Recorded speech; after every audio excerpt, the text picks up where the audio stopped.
Hello class, today we're going to learn about angles, but before we jump right into it, we're actually going to take a moment and look at a specific scenario. So let's take this runner here and we're going to focus on this guy right here. Beautiful picture if I must say myself. And this runner is going in a specific direction. I've drawn here going to the right. Now, let's say the runner is going from point A to point B.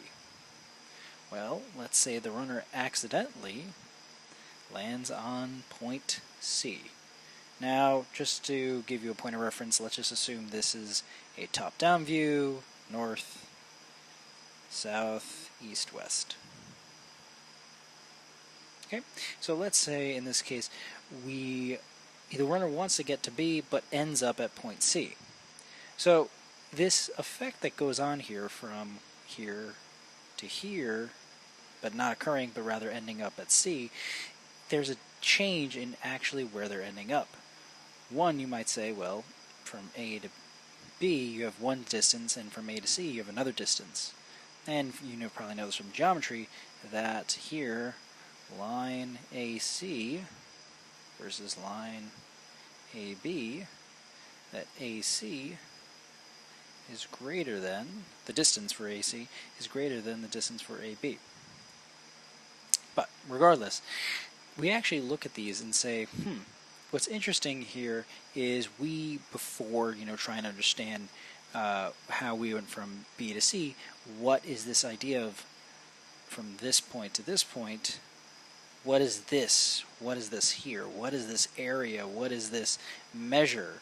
What is this all the way measure to point A all the way to this side C and B?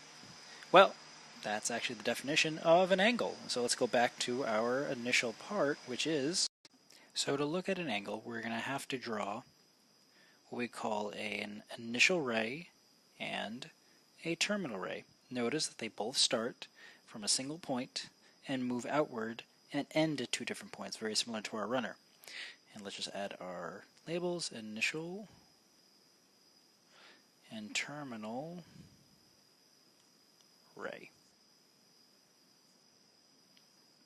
And if we look in between, this is going to be our theta, and this is going to be our angle between the two rays. So what is theta? Theta can be drawn by you doing a simple circle. Well, if you can draw a simple circle with a horizontal line going through it, and this is equal to theta and what I will typically refer to as your angle theta. Now, theta is a Greek letter, and there are other Greek letters we will use, but we typically use theta. And also, theta is a measurement, so it must have its own units. So those of you who know me in physics must love this part. So, with units, you must denote what theta is. So here are some examples of units you can use, which are degrees, radians, minutes,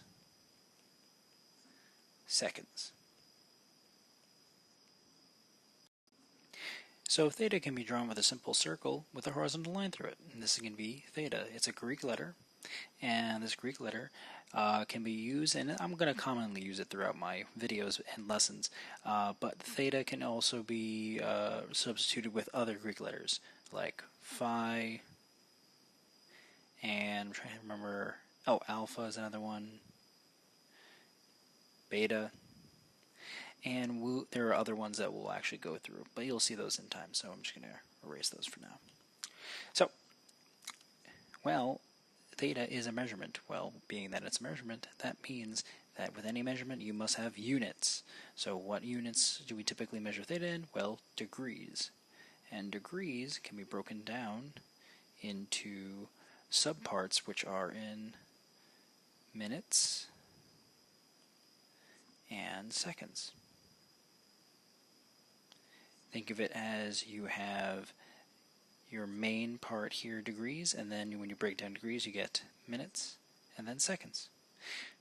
So let's go through a quick example.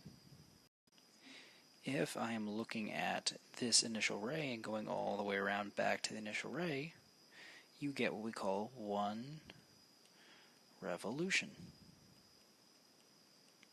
Well, 1 revolution can be typically equate to 360 degrees. Now, just noticing this now, this is your typical way of writing degrees. So keep that in mind for your shorthand instead of writing out degrees. Remember, mathematicians are lazy. They do not want to keep writing things out over and over and over.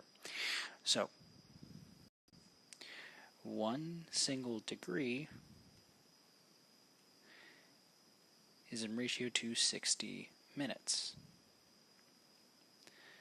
So if you have 59 minutes, you do not have a full degree. You have part of a 1 degree. You're very close to having a full degree. And for 1 minute, let's say 1 minute, you have, you guessed it, 60 seconds.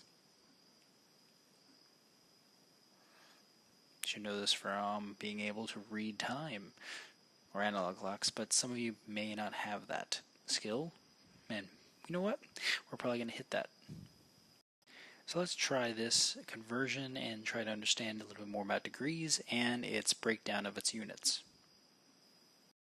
So in this example, we're going to take 12.3 degrees and convert it to degrees, minutes, and seconds. And you may find this a bit tedious because, well, why not just keep it as a decimal place because it's simpler? I'm going to tend to agree with you, but this is good practice to get into to at least understand how to get degrees, minutes, and seconds, and some of you may need that practice, so let's try it out. So we're going to do this one together, and I'm going to ask that you take this moment to take a pause and try it on your own first, see if you can do it, and then look through my work. So let's go through this point by point. You can feel free to check over my work and review anything that you may have made a mistake on, but biggest part to note is, again, this is your degree symbol. So I take out and say that, well, I have my degrees, so that's perfect. Remember, there are 60 minutes per degree, and I notice that I have 0.3 of a degree. Since I have 0.3 of a degree and 60 minutes equals a degree, this symbol here was single dash on top refers to minutes. So 60 minutes times 0.3 degrees will give me how much minutes I actually have, which I have 12 degrees and 18 minutes. So this is the conversion from 12.3 degrees to 12 degrees, 18 minutes. They are the same angle measure. So make sure you make that in notes. Same angle measure. And feel free, if you have the textbook, to go to page 257 for reference more information. So we did it in one way, now let's do it in another. So in this case, you're given 25 degrees, 20 minutes, and 6 seconds. Reminder, this is minutes, this is seconds, that we need to convert that to degrees. So feel free to take a pause and try to do this on your own and see how well you do. Alright, let's get to it. So here's my work below. Feel free to double check it out and review it and compare it to your own. But in this case, I'm just going to quickly walk through and say, well, we have 25 full degrees here. That's referring to this part. And then we have, again, this 20 minutes. Well, we got to convert it. Since they have 20 minutes here, well, for every degree you have 60 minutes, we cancel the minutes units by doing 20 divided by 60, leaving just the degree symbol. So that's going to be 1/3.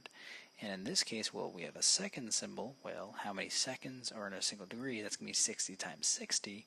As a reminder before, 60 seconds for every minute, 60 minutes per degree, so 3,600 seconds per degree. We're going to divide that into here, and that's going to cancel out seconds here, and we're going to get degrees left over. And you're left with this whole 25.335 degrees as your conversion. As a reminder, these are the same angle measure.